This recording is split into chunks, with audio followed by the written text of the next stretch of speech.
les points sur lesquels la Cour constitutionnelle s'est prononcée. Et nous pouvons les résumer en 3.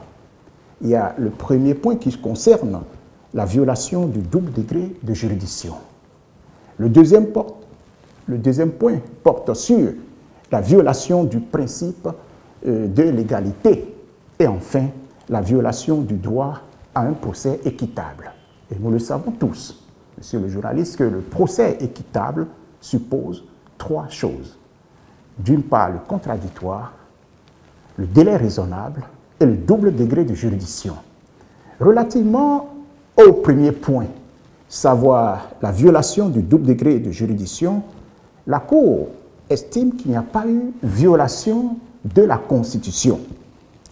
Et en ce qui concerne le deuxième point, savoir la violation du principe de l'égalité, la Cour, en évoquant l'article 26 de la Constitution et également l'article 3 de la Charte africaine des droits de l'homme, a estimé que là non plus, il n'y a pas eu violation. Par contre, et c'est ça le plus important, c'est la violation du droit à un procès équitable. Alors, c'est ça qu'il faudrait, sur ça qu'il faudrait porter notre attention et expliquer à nos concitoyens que la décision que la Cour vient de rendre sur ce point précis est à saluer.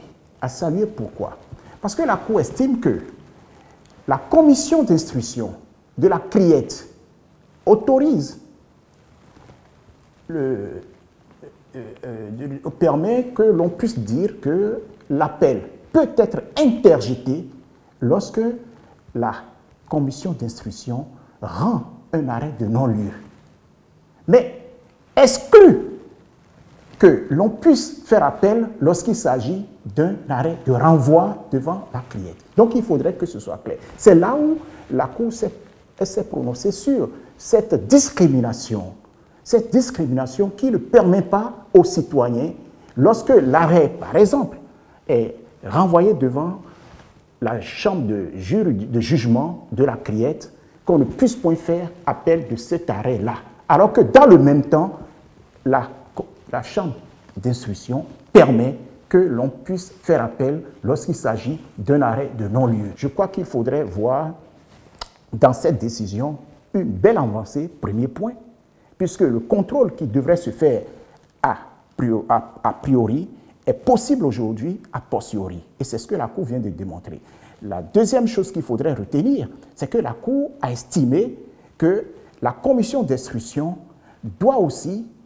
qu'on doit permettre à la commission d'instruction d'élargir ses possibilités d'appel lorsque les décisions ou les arrêts de renvoi devant la chambre de jugement sont, que ce soit possible. Et c'est là où nous nous disons qu'il y a eu une belle avancée également à ce niveau. Il revient maintenant à qui de droit de prendre cette décision rendue par la Cour constitutionnelle pour que l'on puisse permettre à cette commission d'instruction de la CRIET, une fois les décisions rendues, que l'on puisse aussi faire appel, c'est-à-dire appel de l'arrêt de renvoi devant la chambre de jugement.